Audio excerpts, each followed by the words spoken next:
सुमुखश्चैव दन्तश्च कपिलो गजकर्णका लंबोदरश्च Victo विघ्ननाशो Vinayaka धूम्रके दुर्गणाध्यक्षो भालचंद्रो Gajanan द्वादशेतानि नामानि या पठे शृणुयादपि विद्यारम्भे विवाहे च प्रवेशे निर्गमे तथा संग्रामे संकटे चैव विघ्नस्तस्य न जायते। 6 तारीख का दिन मंगलवार का अवसर है और उस दिन तृतीया और चतुर्थी का योग बहुत सुंदर रूप से बन रहा है। संकष्टी चतुर्थी का योग बन रहा है और साथ साथ आपकी राशि के दृष्टिकोण से देखा जाए तो इस दिन कई ग्रहों का योग बहुत श्रेष्ठ बन रहा है। मंगल इन दिनों अस्त चल रहे हैं, इस बात समझें। और मंगल अष्ट चलने के कारण से क्या होता है कि मंगल की शक्ति कुंडली में कई प्रकार की स्थिति को नेगेटिव उत्पन्न कर देती है और चीज़ों को फेवर में नहीं आने देती है। और ये मंगल का नेगेटिव प्रभाव जो है ये लगातार अभी कुछ दिन आपको परेशान करने वाला है, तो इसका उपाय आपको लगातार करने की ज़रूरत है और ये आपको विशेष तौर पे समझने की आवश्यकता है, क्योंकि मंगल का अस्त होने का प्रभाव जो है बहुत ही विशेष होता है। तो ऐसे में स्थिति को ठीक करने का आपको लगातार प्रयास करना चाहिए। देव योग से इस दिन मंगलवार भी पड़ रहा है और साथ साथ इन दिनों इस दिन विशेष तौर पे क्या बन रहा है, चतुर्थी का योग भी बन रहा है। तो अंगारक चतुर्थी का योग बन गया और माघ महीने में अंगारक चतुर्थी का योग बड़ा संपूर्ण रूप से मंगल के समस्त कष्टों को दूर करने का योग बना सकता है। ऐसे में हमने विवेकानंद योगाश्रम में इस शुभ योग को समझते हुए एक दिव्य कार्यक्रम रखा। वैसे तो हर मंगलवार पर सुंदरकांड चलते ही हैं और हमने आपको पहले ही बताया है कि मंगल का अस्त चलने से क्या होता है कि कई बार समस्याएं उत्पन्न हो जाती हैं। हिम्मत का प्रभाव, पौरुष का प्रभाव और साथ साथ पुरुषार्थ का ग्रह माना जाता है, साहस का प्रतीक माना जाता है। और जब सब कुछ ग्रह अच्छे चलते हुए भी अगर वो ठीक नहीं चल रहा है, पुरुषार्थ नहीं कर रहा है, मंगल अस्त चल रहा है, तो क्या होगा, बहुत सारे कर्मों में विघ्न आने के योग बनेंगे। तो ऐसे में उपयोग करें हनुमान जी का, सुंदरकांड का पाठ करें। हमने लगातार प्रयास किया कि जब तक ये मंगल अस्त रहे तो हम लगातार लोगों के साथ जोड़कर सुंदरकांड का पाठ करें, हनुमान जी का यज्ञ करें और साथ साथ मंगल ग्रह शांति महायज्ञ रखें। तो उसी श्रृंखला में 6 तारीख को विवेकानंद योगाश्रम में एक दिव्य कार्यक्रम रखा गया है जिसमें सुंदरकांड का पाठ भी रहेगा और साथ साथ वर्ष का पहला मंगलवार पड़ रहा है। समस्त कष्टों को दूर करने के लिए मंगलमय भगवान की प्रार्थना, हनुमान जी की प्रार्थना इस संसार में कहा गया ना। और हनुमान चालीसा में तुलसी बाबा ने लिखा है, और देवता चित्त न धरहि हनुमत से ही सर्व सुख करहि। तो इसलिए इस मंगलवार पर भी आप सुंदर रूप से हमारे आश्रम में होने वाले कार्यक्रम यज्ञ में सम्मिलित हो सकते हैं, सुंदरकांड के पाठ में सम्मिलित हो सकते हैं। आप सबके प्रयास से सुंदर कार्यक्रम रहेगा, सुंदरकांड का पाठ रहेगा, हनुमान जी का स्तवन रहेगा और बहुत सारे कार्यक्रम और भी चलेंगे। तो उन सब में सवा मनी का भोग रहेगा, भंडारा रहेगा। तो आप सब उसमें सादर आमंत्रित है। शाम को 5 बजे से यज्ञ आरंभ होगा और करीब करीब रात के 10 बजे तक ये कार्यक्रम भंडारे के साथ चलेगा। तो यदि आप सम्मिलित रहेंगे तो हमने ये देखा है कि हनुमान जी की सिद्ध मूर्ति जो आचार्य श्री केशव देव जी के द्वारा प्रतिष्ठित है, जिनको सबसे पहली सिद्धि ही हनुमान जी की हुई थी और केवल हनुमान चालीसा से हुई थी। आंख बंद करी और वो बताया नंबर जो सामने वाले ने प्रश्न पूछा और वो उसका निवारण हनुमान जी के मंत्र से ही ऐसे चमत्कारिक सिद्धि प्राप्त हो जाती है। तो आप समझ लें कि इतना सुंदर ये हनुमान जी का सुंदर सावर मंत्र है, कुछ और उल्टा सीधा करने की, लंबा चौड़ा प्रयास करने की ज़रूरत ही नहीं है। तो इस साक्षात सिद्ध मूर्ति के समक्ष हनुमान जी के बैठकर सुंदरकांड का पाठ आप करें, हमारे साथ जुड़ें। अपने नाम से भी करा सकते हैं, उसके लिए पूर्ण व्यवस्था है। आश्रम के जो गतिविधि नंबर चल रहे हैं उन पर संपर्क साध कर आप चीज़ों को जान सकते हैं। तो मीन राशि वालों, 7 जनवरी का क्या ग्रहों का योग है, जो क्या कुछ कर रहा है जान लीजिए। बुधवार का अवसर है, पंचमी तिथि आपकी राशि में विद्यमान है। ग्रह थोड़े से स्वास्थ्य के लिए भारी चलते दिखाई दे रहे हैं, ध्यान रखिएगा। स्वास्थ्य का विशेष तौर पर ग्रहों के परिवर्तन के साथ से अनुकूल प्रभाव नहीं उत्पन्न होता दिखाई दे रहा है। थोड़े खर्चे ज़्यादा होने के योग आपकी राशि में थोड़े बनते दिखाई दे रहे हैं।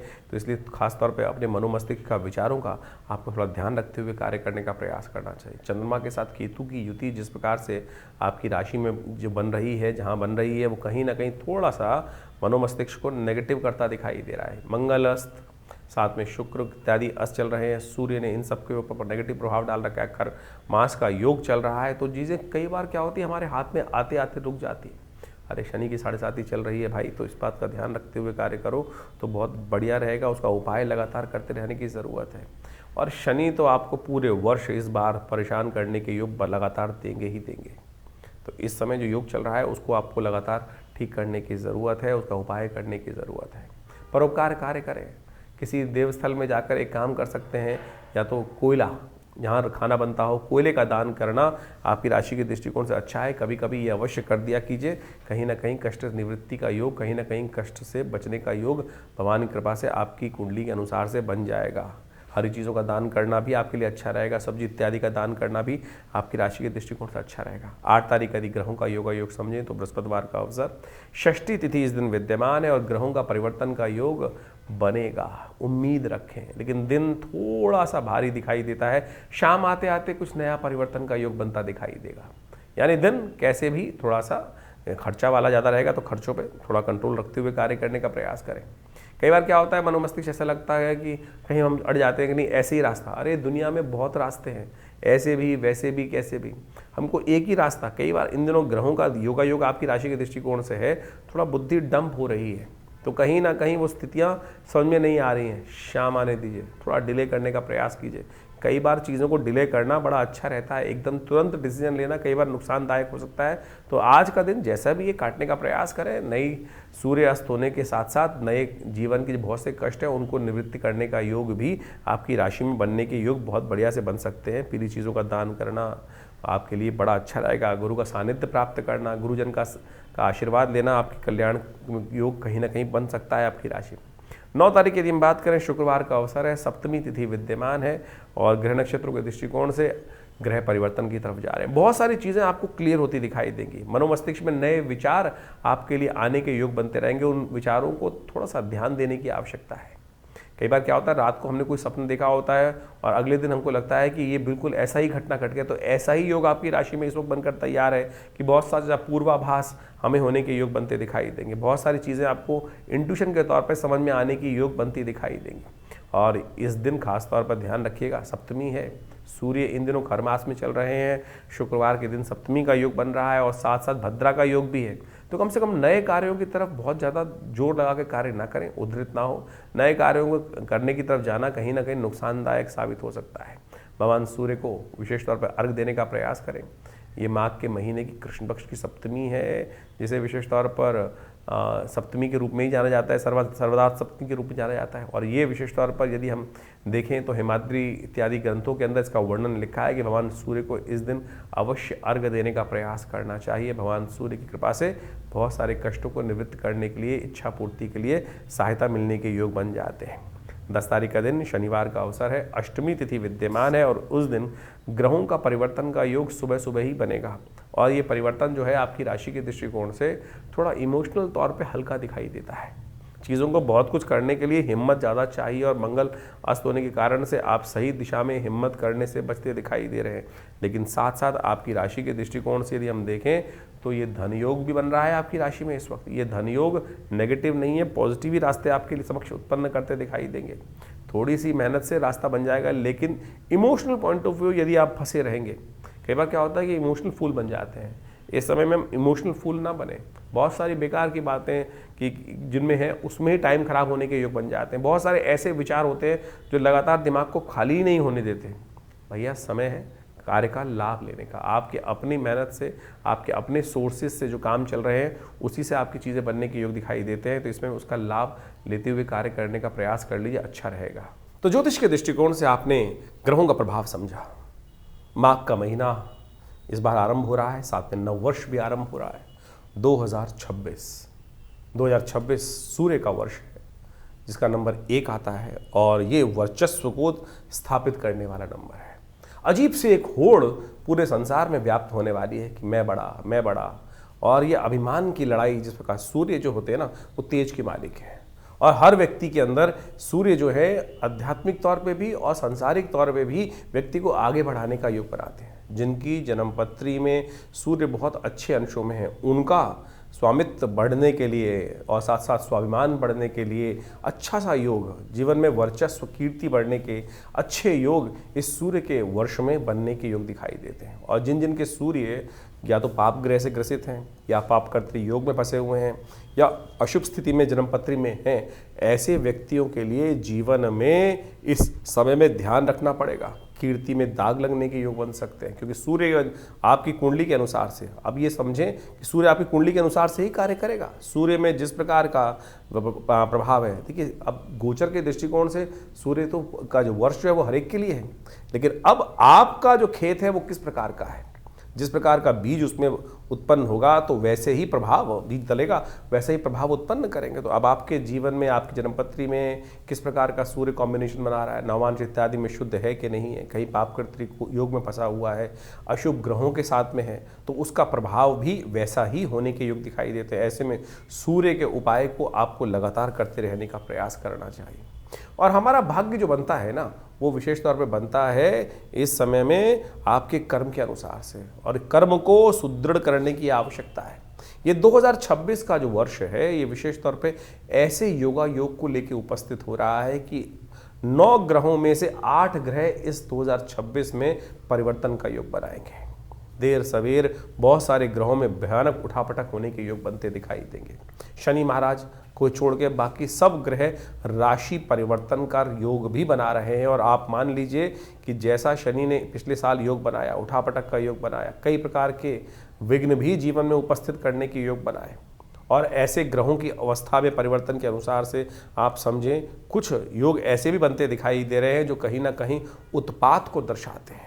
क्योंकि मंगल इस कुंडली इस बार जो है, इस वर्ष में यदि हम देखें तो ग्रहों के अनुसार से आरंभ में तो अस्त चलेगा, फिर कई बार ऐसे योग भी बनेंगे ग्रहों के साथ साथ विभिन्न ग्रहों के, जो कुछ ना कुछ आपत्ति के योग भी बनाता है, कुछ विपत्ति के योग भी बनाता है, कुछ ना कहीं आकाशीय दुर्घटनाओं के योग भी बनाता दिखाई दे रहा है, और कुछ नए फ्रंट, युद्ध के नए मैदान भी खुलते दिखाई देंगे। क्योंकि सूर्य का वर्ष है, और सूर्य के वर्ष में जिस प्रकार से ग्रहों का योगायोग बन रहा है, वो कहीं ना कहीं ऐसा दिखाई देगा कि अपने आप को हर व्यक्ति बड़ा दिखाने के लिए, सामने वाले को छोटा दिखाने के लिए, सामने वाले को अस्त करने के लिए, क्योंकि सूर्य का प्रभाव ऐसा होता है कि जो सामने वाले को किसी भी प्रकार से अस्त करने का योग भी बनाता है। ज्योतिष के दृष्टिकोण से देखें तो सूर्य जिस भी ग्रह के साथ बैठते हैं उसको अस्त करने का योग बना देते हैं, उसको दिखाई नहीं देता है, वो ग्रह लोप हो जाता है। तो उसी प्रकार का प्रभाव मनोमस्तिष्क में छाने के योग दिखाई देते हैं। तो ऐसा योग चाहे राजनीतिक हो, चाहे वो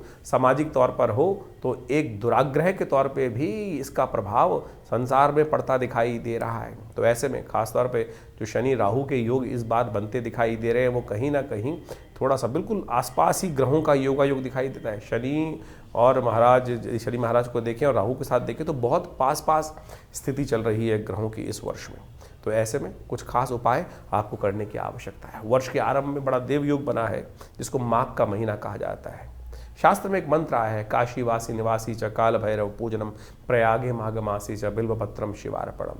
ये जो माघ का महीना है, माघ का स्नान जो है, वो अपने आप में एक बहुत सुंदर रूप से शास्त्र में वर्णित किया गया है। इसीलिए भारतीय संस्कृति में माघ के महीने में मेला लगता है, गंगा स्नान का पुण्य बनाता है, भगवान शंकर का विशेष पूजन करने का योग बनता है। और कहा जाता है कि ऐसे में भगवान शंकर को यदि बिल्वपत्र अर्पित कर दें, काशीवासी निवासी च काल भैरव पूजनम प्रयागे माघ मासे च बिल्वपत्रम शिवार्पणम अखंडैव बिल्वपत्र च, एक बिल्वपत्र भी यदि भगवान को सुंदर रूप से हम अर्पित कर दें इस माघ के महीने में, और नित्यपति यदि योग बना लें भगवान को सुंदर स्नान कराने के बाद, क्योंकि शास्त्र कहता है भावी मेट सके त्रिपुरारी, इन संसार में जो समस्त कष्ट हैं वो भगवान शंकर की प्रार्थना से ही दूर होते हैं। और जिन जिन ने भगवान शंकर की प्रार्थना जब जैसे कई असंभव को संभव करके दिखाया, विभिन्न प्रकार की आपत्तियों को जीवन से दूर, चाहे वो स्वास्थ्य संबंधी समस्याएं हों, चाहे वो किसी भी प्रकार की समस्या हों, भोलेनाथ का आशीर्वाद जब मिल जाता है तो इसलिए इस समय में विभिन्न प्रकार के जो योग बने उनका हमको प्रयास करना चाहिए, लाभ लेना चाहिए। भगवान शंकर पत्रम पुष्पम फलम तो यम, जल से ही प्रसन्न हो जाते हैं। तो ऐसे यानी जल से भी पत्र पुष्प बेलपत्र फूल जो है इस संसार में किसी और को नहीं चढ़ता है, सामान सब भगवान शंकर को चढ़ा देते हैं। यानी कांटे वाला भी, आँख भी, सब प्रकार से भगवान शंकर को चढ़ा दिया जाता है और वो उसी से प्रसन्न हो जाते हैं, अवगढ़दानी भगवान। तो ये सुंदर माघ का महीना जो है भगवान का के नाम से स्नान करें और उनका डुबकी लगाएं, तीर्थों में जाकर कुछ पूजा पाठ कर लें और भगवान को बिल्वपत्र देखिए माघ का महीना, एक बात समझें, ये माघ का जो फागुन का महीना होता है, ऐसे में जो पत्ते हैं ना वो भी छिद छिद हो जाते हैं। ऐसे में अखंडैव बिल्वपत्रैः च पूजये शिव शंकरम कोटि कन्या महादानम बिल्वपत्रम शिवार्पणम। शास्त्र कहता है कि एक जो अखंड बिल्वपत्र जो किसी प्रकार से टूटा फूटा ना हो, उसमें कोई छेद ना हो, अखंडित हो, तो उसको ओम नमः शिवाय का स्तवन करते हुए भगवान को यदि अर्पित कर दें तो आप सत्य माने बहुत सारे कष्ट जीवन के दूर होने के योग भगवान बना देते हैं। और जितना करोड़ों कन्याओं को दान करने के का पुण्य मिलता है, वैसा ही पुण्य केवल एक बिल्वपत्र से प्राप्त हो जाता है भगवान को अर्पित करने से। तो इसलिए ये सुंदर माघ के महीने में इतना छोटा सा प्रयोग जो शास्त्र में वर्णित है उसको करने का प्रयास करें। और इस समय में बहुत सारे योग बनेंगे। ये जो नववर्ष आरंभ हो रहा है, बहुत कुछ नया आपके लिए आया है लेकर। आप समझ लीजिए आपके जीवन में क्या कुछ घटनाएं घटने के योग हैं। ग्रहों का गोचर का प्रभाव के साथ साथ आपकी जन्मपत्री के अनुसार से किस प्रकार के योग बन रहे हैं। कई बार हमारे बहुत सारे प्रश्न आते हैं लोगों के, और उस प्रश्नों को हम लिख के भी भेजते हैं, जवाब भी भिजवाते हैं कि अब गोचर में हमने आपका जन्मपत्र जो राशि के अनुसार से, योग के अनुसार से, नक्षत्रों के अनुसार से आपके प्रभाव को समझा और बताया किस प्रकार का प्रभाव है। बहुत सारे लोग कहते हैं कि ये नहीं घट रहा है, तो आपको समझना पड़ेगा क्यों नहीं घट रहा है। कहीं आपकी दशाएं तो फर्क नहीं है, कुछ ना कुछ दशाओं में कुछ दिक्कत आ रही हो, जन्मपत्री में कुछ मूलभूत कारण हो, कब आपका भाग्य जागने लिखा है, कब आपकी जीवन, हम लगे जा रहे हैं जीवन में, मेहनत करे जा रहे हैं, लेकिन भाग्य नहीं जाग रहा है। कारण क्या है? समय कब आने वाला है? वो समय कब आएगा जो हमारे मानसिक तौर पर हमको संतुष्टि देने का योग बनाएगा। और वो ज्योतिष के दृष्टिकोण से, ज्योतिष के ज्ञान से, ज्योतिष जिसको कहा जाता है ना वो दिव्य ज्ञान, वो रोशनी देने वाला ज्ञान, वो रास्ता निर्द्वंद भाव से रोशनी प्रकाश को देने वाला ज्ञान जो है, वो प्रकाश जो है वो देने वाला जो ज्ञान है ना, प्रकाश नेत्रों से, ज्योतिष वेद के अंदर कहा गया है कि ज्योतिष की संज्ञा नेत्र की है। तो इस बात को हम समझें तो दिव्य ज्योति जो है वो ज्योतिषी है, कि जो विज्ञान जो है जो आपको दिखा सकता है कि भाई कौन सा रास्ता अंधकार को जो प्रकाश के अंदर परिवर्तन करने का, अज्ञान से ज्ञान यानी भविष्य को ज्ञान का जो प्रकाश है वो भी दिखा दे, तो वो ज्योतिष विज्ञान है। उसकी सहस्त्रों शाखाएं हम गोचर के माध्यम से, बहुत सारे और के माध्यम से आप सबके समक्ष उन सब गणनाओं को इसके माध्यम से, अपने इस आचार्यवाणी चैनल के माध्यम से रखते हैं, बताते हैं, और उनको समझना चाहिए। और जो जो जीवन में घटनाएं हैं उनका पूर्वाभास भी सही होता है। पिछले वर्ष हमने बहुत सारी घटनाओं के बारे में आपको ज्योतिष के दृष्टिकोण से जो बनता है, समय समय पर घटने वाली घटनाएं, वो बिल्कुल उसी प्रकार से आपके समक्ष रखी। और बहुत सारे लोगों के प्रश्नों का निदान भी हमने इस कार्यक्रम के माध्यम से देने का प्रयास किया। आप भी अपने प्रश्नों को हमें भेज सकते हैं, व्हाट्सएप के माध्यम से भेज सकते हैं, खुद आके विवेकानंद योगाश्रम में मिल सकते हैं। बहुत सारे कार्यक्रम हर महीने आश्रम पे चलते ही हैं, और उन सब कार्यक्रमों में भी आप जुड़ सकते हैं। हम सब एक बात समझे, कभी विभिन्न ग्रहों के उपायों के चक्कर में फंसते हैं कि भैया उपाय ऐसा कर ले, वैसा कर ले। उपाय सीधा साधा भगवान का स्मरण ही है, भगवान का भजन ही है, और उसमें केवल आपके विश्वास और श्रद्धा और समर्पण की आवश्यकता है, समय के समर्पण की आवश्यकता है। हम लगे हैं जन्म पर कुछ सिर्फ अंगूठियां पहनने में, कुछ टोटके कर लेने पे, ये टोटका कर ले, वो टोटका कर ले। सीधा सीधा भगवान का भजन करिए, ना हींग लगे, ना फिटकरी रंग चौका हो। तो आप जो विभिन्न कार्यक्रम के बारे में हम आपको समय समय पर हर रोज़ अपने आपके राशिफल के अनुसार से बताते रहते हैं, पौराणिक ज्योतिष को आपके समक्ष लाने का प्रयास करते हैं। ज्योतिष एक ऐसा विषय है जो विशेष तौर पर पुराण के अनुसार से शास्त्रों में बहुत सुंदर तरीके से विद्यमान बताया गया है, और उसमें उनके जो निदान हैं, टेस्टिमनीज हैं कि क्या किया, किसके जीवन में कैसा कष्ट आया, तो उनका वर्णन जो है हमारे पुराणों में मिलता है, हमारी कथाओं में मिलता है। और उन कथाओं से ही क्या होता है कि आप जब पंचांग देखेंगे तो हर रोज़ कोई ना कोई व्रत आता है, हर व्रत की कोई ना कोई कथा है, वो किसी ना किसी पुराण में लिखी हुई है। वो कथा है क्या? वो कथा जो है वो सत्य कथन है कि उसके जीवन में कैसे कष्ट आया, उसने कौन सा व्रत किया, चाहे चतुर्थी का, चाहे एकादशी का, चाहे पूर्णिमा का, चाहे अमावस्या का, जो जो शास्त्र में वर्णित चीज़ें हैं उनको व्यक्ति ने कैसे कर कर ठीक किया। लाखों वर्षों से उन सब अनुभवों का जो निष्कर्ष दिया गया है वो पुराणों में दिया गया है। हम उसी को माध्यम से, वैदिक ज्योतिष के माध्यम से, उन पौराणिक कथाओं के माध्यम से, उन पौराणिक उपायों के माध्यम से आपके समक्ष हर रोज़ की गणनाओं को बताते हैं। तो इनको केवल कथा मत समझें, कथा के समझ में चक्कर में फंसोगे ना तो विडंबना उत्पन्न होगी आपके जीवन में। ये 2026 बहुत कुछ नया करने आया है। ये समय को यूटिलाइज करने का प्रयास करें। बड़े भाग्य मानुष तन पावा, सोते सोते निकल जाएगा नहीं तो समय। तुरंत समझिए क्या होने वाला है आपके भविष्य में। ज्योतिष के माध्यम से आप समझ सकते हैं और सही दिशा पकड़ सकते हैं। सही दिशा पकड़ लोगे, सही रास्ता पकड़ लोगे तो तुरंत अपने उस लक्ष्य तक पहुंच जाओगे। नहीं तो पृथ्वी गोल है, कोई लंबा रास्ता लेगा, कोई छोटा रास्ता लेगा। अनुभव के माध्यम से गुरु के सानिध्य में रहकर हमको छोटा रास्ता पता चल जाता है, नहीं तो बहुत लंबा पहुंचोगे तो सही लक्ष्य में।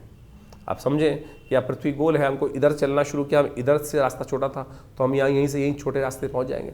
नहीं तो पूरा लंबा घूम कर जिंदगी लगा कर फिर उस लक्ष्य में। लक्ष्य हमारे बिल्कुल पड़ोस में बैठा था, लेकिन हम उसको भटकते भटकते कहाँ से कहाँ भटकते रहे। तो इसलिए ज्योतिष के माध्यम से, जो अनादिकाल से हमारे समस्त जितने शास्त्रों के माध्यम से लोगों ने, बुद्धिमान लोगों ने उसका सहारा लिया है, तो आप भी ज्योतिष के माध्यम से हमारे इस संस्थान से जुड़ें।